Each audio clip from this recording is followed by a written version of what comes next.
చేపలను మోసం చేసిన కొంగ. ఒక అందమైన అడవిలో పొడవైన వేప చెట్లు, చింత చెట్లు మధ్యలో ఒక పెద్ద చెరువు ఉండేది. సూర్యరశ్మి పడితే ఆ చెరువు నీరు బంగారు రంగులో మెరిసేది. ఆ చెరువులో ఎన్నో చేపలు సంతోషంగా ఉండేవి. ఎరుపు రంగు చేపలు, వెండి చేపలు, నీలి చేపలు. కప్పలు తామర పువ్వుల మీద కూర్చుని కేకలు వేస్తూ ఉండేవి. తుమ్మెదలు నీటి మీద తిరుగుతూ పూల సువాసనలో తేలేవి. అందరిలో పెద్దది, జ్ఞానవంతమైన చేప, పేరు రాజు.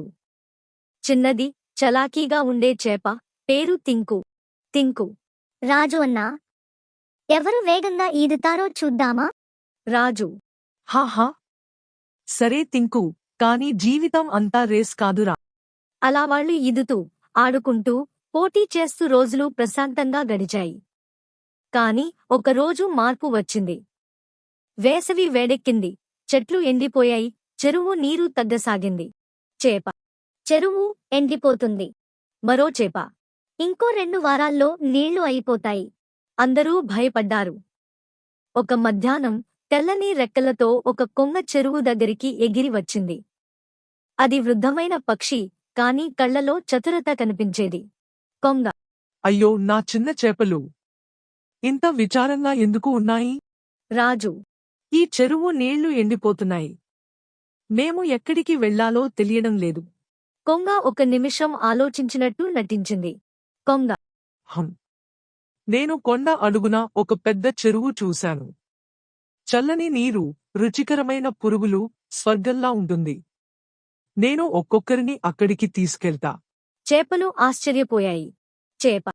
అయ్యో, ఎంత మంచి మనస్సు! రాజు. ఎవరు మంచిగా మాట్లాడినా అందరూ మంచివారు అనుకోవద్దు. కాని కొంగ మాటలు చాలా మధురంగా ఉన్నాయి. తింకు. నేను ముందుగా వస్తా కొంగ. చిన్నవాడిని కదా, నిన్ను బరువెక్కించను. కొంగ. బాగుంది బంగారం, నా ముక్కులో సర్దుకుని కూర్చో. తింకు ఆనందంగా వెళ్తాడు. చేపలు సంతోషంగా చేతులు ఊపాయి. కొంగ రెక్కలు విప్పి ఆకాశంలోకి ఎగిరింది. తింకు. వావ్! పైనుండి చెరువు చిన్న నాణెంలా కనిపిస్తోంది. అతను సంతోషంగా చూసుకుంటూ ఉన్నాడు. కాని కొంగ దారి మళ్లించింది. అది చెరువుకు కాదు, కొండమీద రాతి బండల మధ్యకి వెళ్ళింది. అక్కడ ఎండిపోయిన ఎముకలు, చేపల తిమ్మిర్లు కనిపించాయి. తింకు. అయ్యో, చెరువు ఎక్కడా? కొంగ. ఇదే చెరువు, మరణపు చెరువు. అలా చెప్పి తింకును మింగేసింది. కొంగ చెరువుకి తిరిగి వచ్చింది. చేప. తింకు చేరుకున్నాడా? కొంగ. హాహా, చేరుకున్నాడు. కొత్త చెరువులో ఆనందంగా ఈదుకుంటున్నాడు. చేపలు హర్షం వ్యక్తం చేశాయి. చేప. అయితే నన్ను కూడా తీసుకెళ్ళండి. రోజూ కొంగ 2, 3 తీసుకుని వెళ్తుంది. ప్రతిసారి అది రాతి కొండమీదికి వెళ్లి వారిని తినేసేది. తినే కొద్దీ అది మందగించింది కాని ఆశ మరింత పెరిగింది. ఒకరోజు రాజుకి అనుమానం వచ్చింది. రాజు. ఇంతమంది వెళ్లారు, ఎవరూ తిరిగి రాలేదు. ఇది మోసం కావచ్చు. అతను చెరువు అంచున నీరు తక్కువైన చోట చూశాడు. రాళ్లపై చిన్న చేపల తొక్కలు కనిపించాయి. రాజు. అయ్యో, ఇవి మనవాళ్లవే. ఇక స్పష్టమైంది. అతను అన్ని చేపలను సమావేశం చేశాడు. రాజు. స్నేహితులారా, ఆ కొంగ మోసం చేస్తోంది. చెరువు కాదు, మన ప్రాణాలు తీస్తోంది. అందరూ భయపడ్డారు. చేప. ఇప్పుడు ఏం చేద్దాం? వెళ్ళకపోతే కోపం వస్తుంది. వెళ్తే చస్తాం. రాజు. మనం జాగ్రత్తగా వ్యవహరించాలి. ఒక తెలివైన సాక్షి కావాలి. చెరువు మూలలో ఒక పెద్ద పీత ఉండేది. పేరు భీమా. అతను చాలా తెలివైనవాడు. చాలా రోజులుగా నిశ్శబ్దంగా కొంగని గమనిస్తున్నాడు. భీమా. రాజు, నీ అనుమానం నిజమే. ఆ నెమలి ప్రతిసారీ ఖాళీగా వస్తోంది. రాజు. అయితే దాన్ని ఆపేది నువ్వే. నీ దగ్గరే బలం ఉంది. తర్వాత ఉదయం కొంగ వచ్చింది. కొంగ. ఈరోజు ఎవరు వస్తారు నా పిల్లలు? భీమా. నన్ను తీసుకెళ్ళు కొంగ. నేను కొత్త చెరువును చూడాలనుకుంటున్నాను. కొంగ ఆశ్చర్యపోయింది. కొంగ. హం. పీత రుచి కొత్తగా ఉంటుంది అని మనసులో అనుకుంటుంది. ఇద్దరూ ప్రయాణం మొదలు పెడతారు. భీమా. నేను పడిపోకూడదని నీ మెడను బిగిగా పట్టుకుంటాను.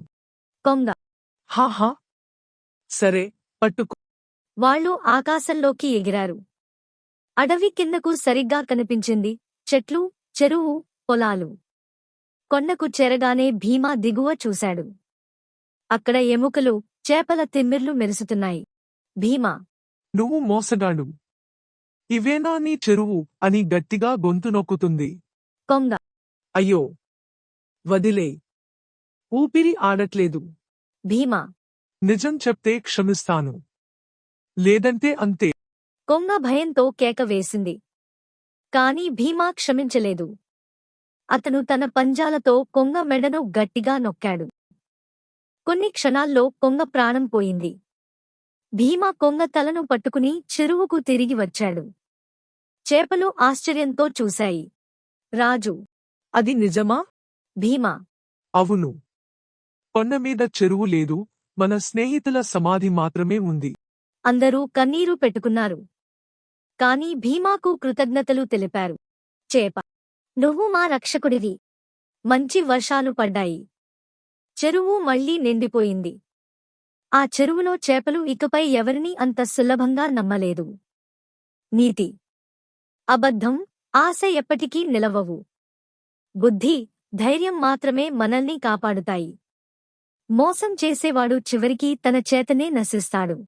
మీకు మా వీడియో నచ్చినట్లయితే please like, share and subscribe to my channel. ఒక రోజు అమ్మమ్మ తాతయ్య చెప్పిన కథలు.